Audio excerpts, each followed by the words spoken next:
আসসালামু আলাইকুম ওয়া রাহমাতুল্লাহি ওয়া বারাকাতুহু।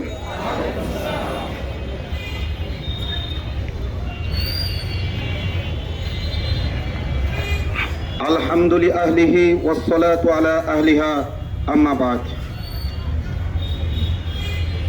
ইন্নাল্লাহা লা ইয়াহদিল কওমাজ জালিমিন। কুড়িগ্রাম নাগেশ্বরী সম্মানিত ওলামায়ে কেরাম, সামনে মাদ্রাসার তলেবুল ইলম ভাইয়েরা, জেনারেল শিক্ষিত ভাইয়েরা এবং অত্র এই নাগেশ্বরী বাজারে উপস্থিত প্রাণপ্রিয় দিনদার যে সকল মুসলমান ভাইয়েরা রয়েছেন, আমি আপনাদের সামনে যে বক্তব্য দিব, আসলে বক্তব্যের কোনো ভাষা আমি খুঁজে পাচ্ছি না।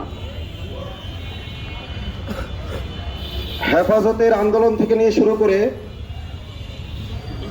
2024 সালের জুলাইয়ের এবং আগস্টের ছাত্র জনতার আন্দোলন পর্যন্ত যত রক্ত গেছে, যত জীবন গেছে, যত চোখ অন্ধ হয়েছে, যত হাত ভেঙেছে, যত পা ভেঙেছে, যত মানুষ এখনো আহত অবস্থায় দিন যাপন করছে, রাত যাপন করছে, যত মানুষ এখনো পর্যন্ত জেলে আছে, এদের মধ্যে 99% জন হলো এই দেশের তৌহিদি জনতা। তৌহিদি জনতা বলতে আমি আলেম ওলামা শুধু বোঝাচ্ছি না। আমাদের আমলে ত্রুটি থাকতে পারে, আমলে কমতি থাকতে পারে, কিন্তু আমরা যে আল্লাহ এবং তার রসুলকে ভালোবাসি, এই ভালোবাসায় কি কোনো কমতি আছে? এই স্বৈরাচারী শাসন আমলে সবচেয়ে বেশি রক্ত দিলাম আমরা। আমাদের অসংখ্য হাফেজ ভাই, কোরআনে হাফেজ, জুলাই আন্দোলনে তাদের চোখ টার্গেট করে গুলি করেছে। তাদেরকে যখন আমরা বলি, ভাই আপনাকে কিভাবে উপকার করতে পারি, সহযোগিতা করতে পারি, তিনি বলেন, ভাই আমার জীবনে আর কোনো আশা নাই। কোরআন না দেখে পড়লে 1 গুণ সওয়াব, দেখে পড়লে 2 গুণ সওয়াব। আমার জীবনে একটাই আক্ষেপ, আমি কোরআনকে দেখে পড়তে পারি না।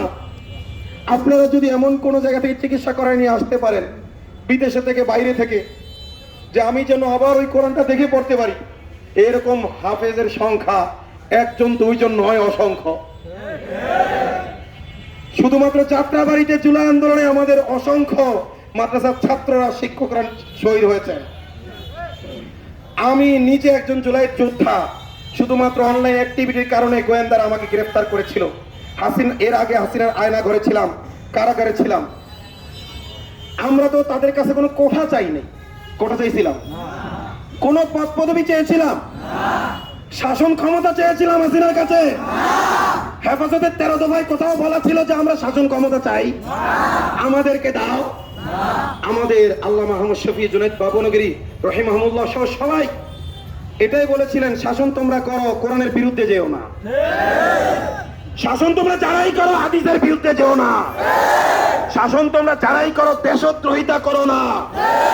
দেশকে ভারতের হাতে তুলে দিও না, দেশকে আমেরিকার হাতে তুলে দিও না।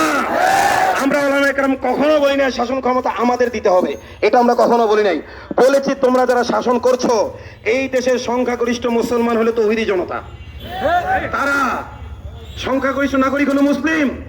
সুতরাং তোমরা যারাই ক্ষমতায় আসবা, এই মুসলমানদের জান, মাল, ইজ্জত এবং বিশেষ করে তাদের হৃদয়ের স্পন্দন কোরআন, আল্লাহ তাআলা, তার রসুল, এগুলো নিয়ে যেন কোনো কটূক্তি না করা হয়, এই ব্যাপারেই তো আন্দোলন হয়েছিল।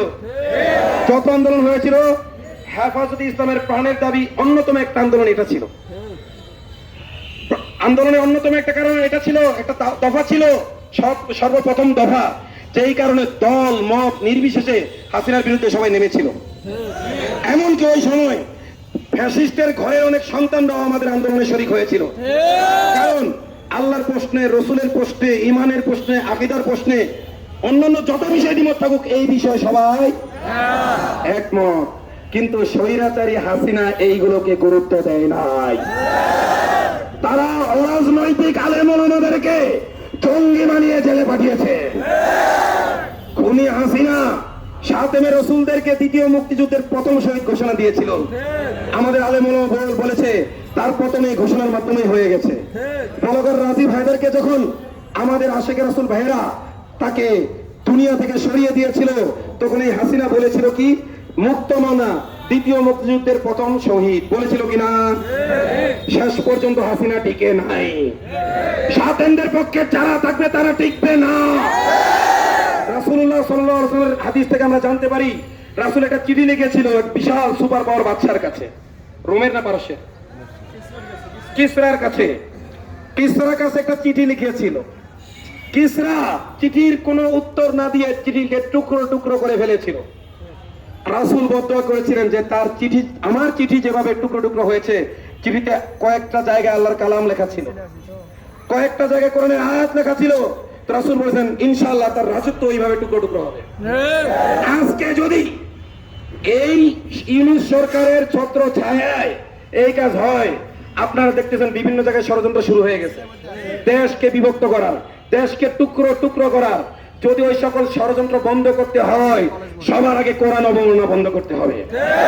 কোরআনের যে অবমাননা হয়েছে, এই দেশকে আমরা যতই স্থিতিশীল রাখতে চাই সম্ভব হবে না। মুসলমানদের মনে আগুন লাগিয়ে দেশকে স্থিতিশীল রাখা যাবে না। আমাদের বুজুর্গরা একসময় বলতেন অমুক দল ইসলামিক দল নয়, নামটা আমি নিতে চাচ্ছি না, আমি এখন তার বাস্তব প্রমাণ পাচ্ছি।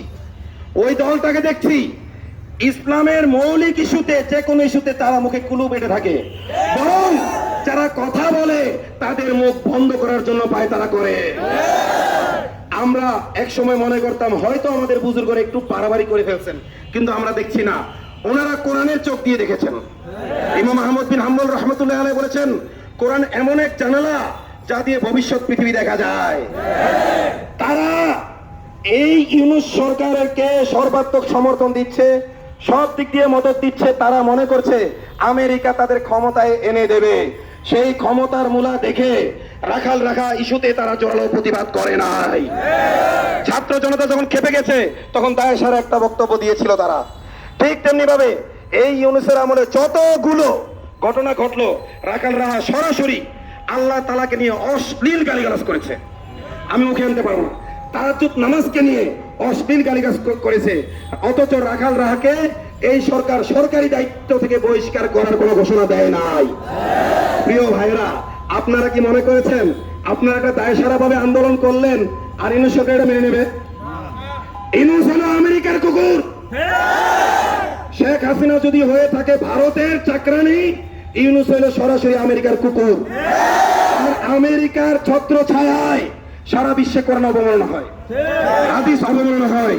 সুতরাং জোরালো আন্দোলন ছাড়া এই দায়সারা ভাবে আপনি আসলেন, একত্রিত হলেন, একটা বক্তব্য দিলাম আমরা গরম গরম, এইভাবে চিরা ভিজবে না। আমি আতার রহমান বিক্রমপুরী, আমার 2 জন স্ত্রী, আমার 6 জন সন্তান, 2 জন আল্লাহ নিয়ে গেছে। সন্তান কয়জন? আমি প্রকাশ্যে ভিডিও করে পরিবারের কাছ থেকে বিদায় নিয়ে এসেছি যে কোরআন অবমাননা হয়েছে। তারা দাবি করেছে যে এই ছেলেটা মানসিক বিকারগ্রস্ত। কি বলেছে?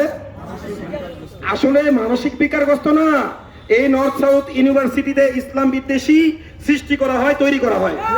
এই নর্থ সাউথ ইউনিভার্সিটি সেই ইউনিভার্সিটি যে ইউনিভার্সিটিতে একটি হাদিসের উদ্ধৃতি ক্লাসে দেওয়ার কারণে একজন শিক্ষককে বহিষ্কার করা হয়েছে। একটা হাদিসের রেফারেন্স দিয়ে উনি কথা বলেছেন, বললো যে হাদিসের রেফারেন্স কেন দিলেন, বিজ্ঞানের রেফারেন্স দিবেন। আপনি বলেন হাদিস কি বিজ্ঞান বহির্ভূত? কোন বিজ্ঞান দ্বারা আজ পর্যন্ত কোরআন বা হাদিস মিথ্যা প্রমাণিত করতে পেরেছে তারা? এতটা ইসলাম বিদ্বেষ, সেখানে হেজাব করার কারণে নারীদের হেনস্থার শিকার হতে হয়, দাঁড়িয়ে রাখার কারণে ছেলেদের হেনস্থার শিকার হতে হয়। সেখানকার শিক্ষকরাই হলো ইসলাম বিদ্বেষী, যার কারণে ওই শিক্ষকরা এই রকমের ইসলাম বিদ্বেষী হিন্দু কুলাঙ্গারকে জন্ম দিয়েছে। শান্তিপ্রিয় হিন্দুদের বিরুদ্ধে আমরা বলছি না, কিন্তু যারা এই ইসলাম বিদ্বেষীকে তৈরি করছে তাদের পরিবারের উচিত তার বিরুদ্ধে বিবৃতি দেওয়া, হিন্দুদের কমিউনিটির উচিত তাদের বিরুদ্ধে বিবৃতি দেওয়া। ইসলামের নামে কিছু হইলে আমরা আলেম ওলামা বিবৃতি দেই কি দেই না? যে কাজ আমরা করি না, সমর্থন করি না, বলি কি বলি না? তাহলে যতগুলো হিন্দু মুসলিম খ্রিস্টান ঐক্য পরিষদ আছে এবং যতগুলো সংগঠন আছে, রাম সংগঠন আছে, বাম সংগঠন আছে, এদের বিবৃতি দিতে হবে। তারা মুসলমানদের বিরুদ্ধে বিবৃতি দেওয়ার জন্য মুখিয়ে থাকে, অথচ ইসলামের বিরুদ্ধে কিছু হলে তারা মুখে কুলু পাটে। আসলে তারা ভারতের দালাল, তারা হাসিনার দালাল, তারা রয়ের দালাল। এইবার যদি আমরা নামিয়ে দালালদেরকে দেখে নেব ইনশাআল্লাহ। ইউনূস প্রশাসনকে সর্বশেষ যে কথা বলতে চাচ্ছি, আমি আতাউর রহমান বিক্রমপুরী বাড়ি থেকে ছুটি নিয়ে বের হয়ে এসেছি। আমার স্ত্রীদের কাছ থেকে আমি বিদায় নিয়ে এসেছি। আমার 6টা সন্তানের কাছ থেকে আমি বিদায় নিয়ে এসেছি। আমি যতক্ষণ পর্যন্ত কোরআন অবমাননার বিরুদ্ধে একটা আইন করবে না সরকার, দেখেন আপনার যদি কেউ হাত ভেঙে ফেলে আপনি মামলা করতে পারেন কিনা? আপনার পা ভেঙে ফেললে, যদি আপনার বোনকে কেউ ধর্ষণ করে, আইন আছে কিনা মামলা করার? কারণ এইগুলোর দাম এই সেগুলোর রাষ্ট্রের কাছে কিছুটা হলেও আছে, কেউ কোরআনের কোনো দাম তাদের কাছে নাই। এই জন্য যেইটুকু আইন ছিল এটা আপনাদের অবশ্যই জানা দরকার। হাসিনার আমলেও একটা আইন ছিল, মামলা করা যেত, কার্যকারিতা তেমন কিছু হইতো না, কিন্তু মামলা করে একটু ঝাল মেটানো যেত। কিন্তু ইউনূস রাখাল রাহাকে বাঁচানোর জন্য সেই আইনটাও বাতিল করে দিয়েছে। যেটুকু খোরা ল্যাংড়া কানা একটা আইন ছিল সেই আইনটাও এই ইন্টারিম কি করে দিয়েছে? বাতিল করে দিয়েছে। এই জন্য যতদিন পর্যন্ত এই ইন্টারিম কোরআন অবমাননার বিরুদ্ধে কার্যকর আইন চালু না করবে ততদিন পর্যন্ত আমি ঘরে ফিরবো না। আপনারা কি ঘরে ফিরবেন?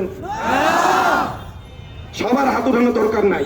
যদি আমরা প্রয়োজন মনে করি যে আন্দোলনের জন্য জীবন দিতে হবে, রক্ত দিতে হবে, ঢাকায় আসতে হবে, কে কে রাজি আছেন? তোলেন।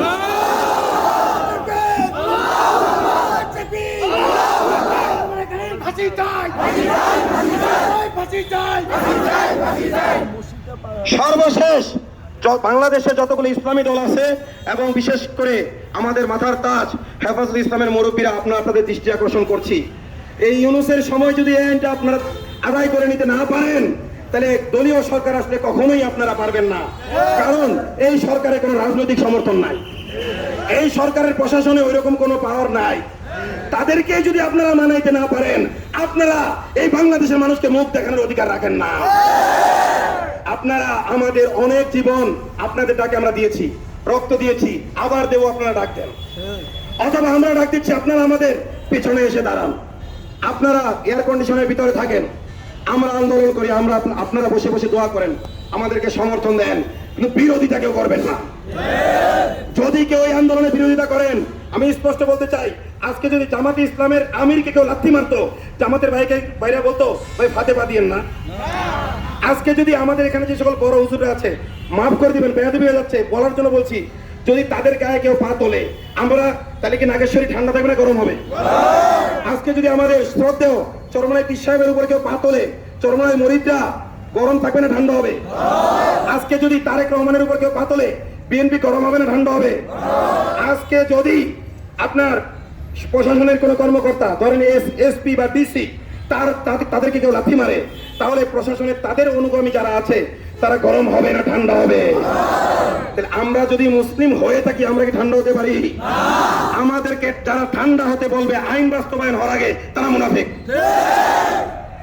যদি কোরআন বিরোধী আইন বাস্তবায়ন না হয়, কোরআনের বিরুদ্ধে যারা অবমাননা করছে, কোরআনের বিরোধিতা যারা করছে, কোরআনকে যারা অপমান করছে, ইসলামকে যারা অপমান করছে, তাদের বিরুদ্ধে আইন বাস্তবায়িত হওয়ার আগে, প্রজ্ঞাপন জারি হওয়ার আগে, বিশেষ করে এই কুলাঙ্গার হিন্দুত্ববাদী মালাউন উগ্রর বিচার হওয়ার আগে আমাদেরকে যদি কেউ থামতে বলেন, তাদেরকে মুনাফিক হিসেবে জাতির কাছে চিহ্নিত করে দেবেন ইনশাআল্লাহ। নাসরুম মিনাল্লাহ ওয়া ফাতহুন করিব ওয়া বাশশিরিল মুমিনিন। মোহতারাম হাজিরিন,